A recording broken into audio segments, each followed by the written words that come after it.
membantu menyelesaikan, memberikan jalan keluar dengan kebijakan dari KKSK atau dari Kementerian Keuangan, sehingga nanti dari segi demand-nya bisa terselesaikan.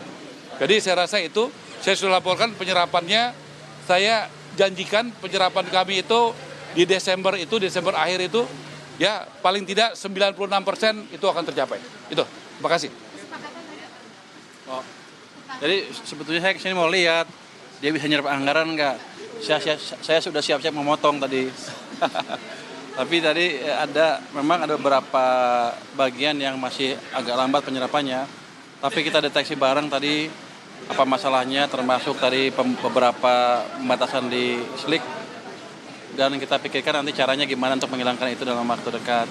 Dengan seperti itu maka demand-nya akan naik kencang. Jadi menurut beliau target 350.000 untuk tahun ini untuk FLPP bisa tercapai. Dan dia udah punya tuh setiap bulan gimana penyerapannya. Tapi tetap saya akan lihat akhir bulan seperti apa. Nanti kalau bagus, ya kita nggak pindahin uangnya.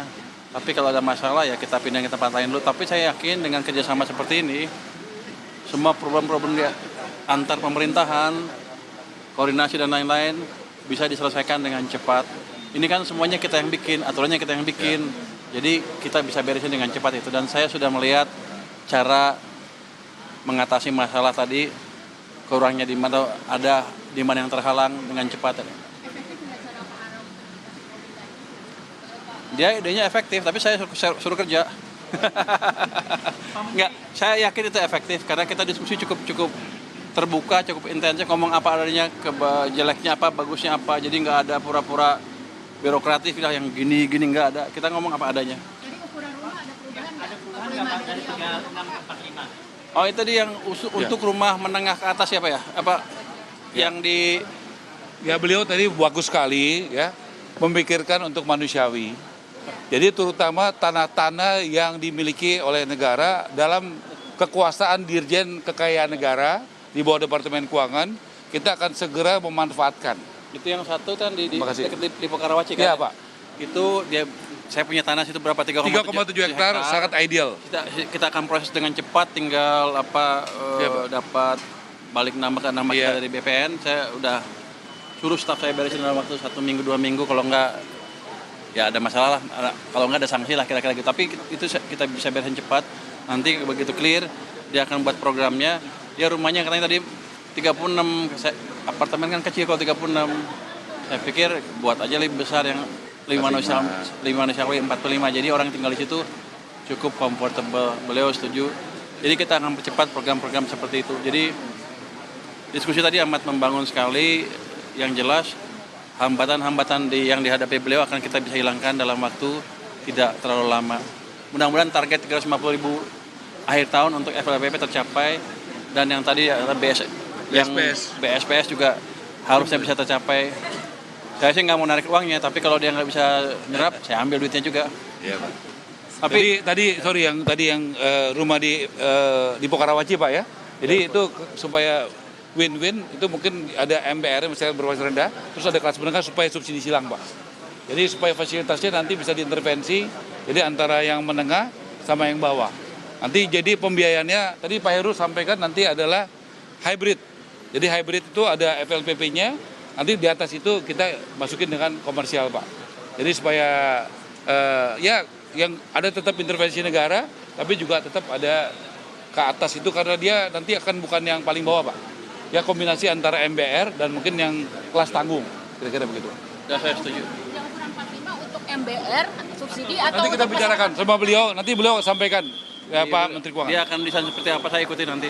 Ya. Saya biasanya kalau agak besar kan mestinya harganya juga agak tinggi kan. Ya. Jadi bukan yang MBR aja, agak tengah sedikit, di atas MBR sedikit mungkin. Di atas MBR sedikit menengah gitu ya. Agak menengah ya. Menengah tanggung. Menengah tanggung Ya, ya. istilahnya tanggung. Ada segmen yang kosong tuh. Menengah tanggung tuh nggak ada, betul, segmen yang kosong. tidak terlayani dengan baik. Pak, terkait kur perumahan ini gimana Pak demand-nya Pak untuk menggenjot demand? Ya, Pak? Terkait KPP, kredit sistemnya.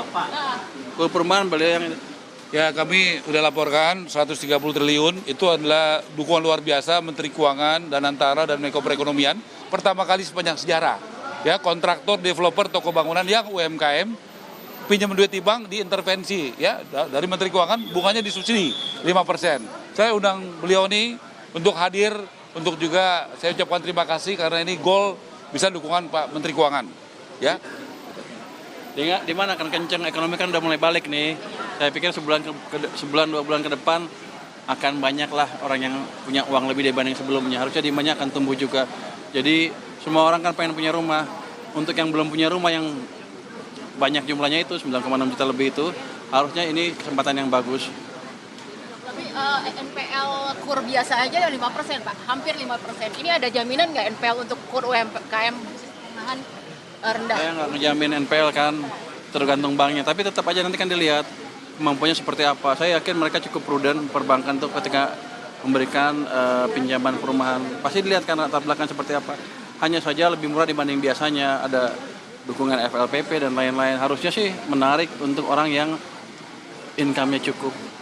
Satu lagi Pak, OJK gimana pemutihan yang di bawah 1 juta? Itu kan menghambat juga untuk mendapatkan KUR. Kita akan meeting dengan OJK nanti. Jadi saya minta tadi hari Senin kita akan sampaikan ke Bapak, Pak Heru, dari Tapera melis betul nggak ada 100.000 lebih orang yang seperti itu.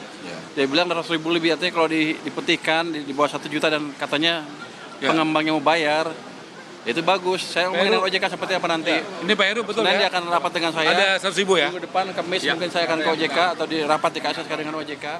Minggu depannya. Itu tadi pernyataan bersama antara Menteri Keuangan dan Menteri Perumahan Kawasan Permukiman Marwarar Sirait yang sudah Anda saksikan. Dan belakangan ini memang Menteri Keuangan Purbaya Yudisadewa sedang rajin-rajinnya sepertinya untuk berkunjung ke kementerian untuk memastikan serapan anggaran dan program kementerian ini berjalan dengan baik sehingga alokasi anggaran negara ini bisa dilakukan atau bisa diberikan kepada kementerian, memberikan program-program prioritas dari pemerintahan Prabowo Gibran yang bisa diserap dengan baik dan dijalankan dengan baik. Tadi kalau menyimak pernyataan dari Purbaya dan maupun juga Marwarar Sirait sebagai Menteri PKP, tadi sempat ada menyoroti bahwa klaster-klaster perumahan bersubsidi yang dinilai belum layak sehingga tadi diminta untuk dibesarkan kembali size-nya gitu kira-kira, dan juga